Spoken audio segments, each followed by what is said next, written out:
Vadodara Gambhira bridge દુર્ઘટના બાદ પણ ભરૂચ જિલ્લાનું તંત્ર ઘોર નિંદ્રામાં છે। આમોદની ઢાઢર નદી ઉપર આવેલો બ્રિજ અત્યંત જર્જરિત હોવા છતાં હજુ ચર્ચા કરી રહ્યો છે। વાહન ચાલકો જીવના જોખમે બ્રિજ પરથી પસાર થઈ રહ્યા છે। ભરૂચમાં એક નહીં પરંતુ અનેક બ્રિજ બિસ્માર છે। આ મામલે ધારાસભ્યએ જણાવ્યું હતું કે ટૂંક સમયમાં ભરૂચથી જંબુસર 4 લેન ટ્રેકની સાથે તમામ બ્રિજ જેમ કે ઢાઢર નદીનો બ્રિજ, નાહિયેર ખાડીનો બ્રિજ, ભૂખી ખાડી અને સમની સહિતની તમામ બ્રિજોની કામગીરી શરૂ કરવામાં આવશે। ब्रिज पर मुसाफिरों जीवनो जोखम है। नीचे मगरों की कतार लागी गई है और जीवना जोखम में ये मुसाफरी करवानी है। वारंवार रिक्वेस्ट कर रहेला है पर कोई निकाल आवतो नहीं भाई ना। શું તમે સરકારને ને તંત્રને શું કહેવા માંગો? जल्दी तक आप बानो निकाल लावे ब्रिज न बनावने।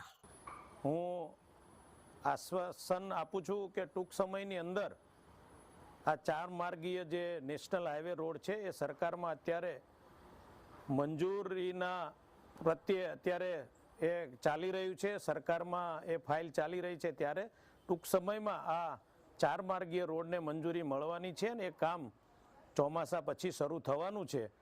તો જંબુસરથી ભરૂચ વચ્ચેના જેટલા જે બ્રિજો છે, રોડ છે એ તમામ એને શરૂ કરવામાં આવશે।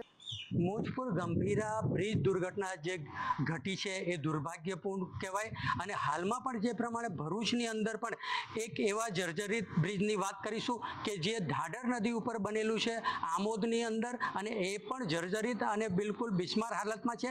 ત્યાંથી લોકો પસાર થાય છે, એમને પણ ડર લાગે છે કે અહીંથી જવાની અંદર અમને પણ ખતરો લાગે છે એવું પણ કહે છે। પણ વહીવટી તંત્ર છે કે જેણે હજુ સુધી ત્યાંની કોઈ સંભાળ નથી લીધી કે ત્યાં જોવા પણ નથી ગયા અને હાલમાં જે પ્રમાણે ધારાસભ્ય કહેવાનું કહે છે કે અમે ચર્ચા કરી રહ્યા છે, તો ચર્ચા કરવાનો વિષય નથી, અહીંયા એક્શન લેવાનો વિષય છે અને બ્રિજનું નિર્માણની અંદર જે ખામીઓ છે એને દૂર કરવાની જરૂર છે। જે પ્રમાણે ત્યાંથી રાહદારીઓ પસાર થાય છે વાહન લઈને, એ લોકોને પણ ડર લાગી રહ્યો છે કે ગમે ત્યારે પણ આ બ્રિજ ધરાશાયી થાય તો એનું જવાબદાર કોણ? મુનીર પઠાણ, TV 13 ભરૂચ।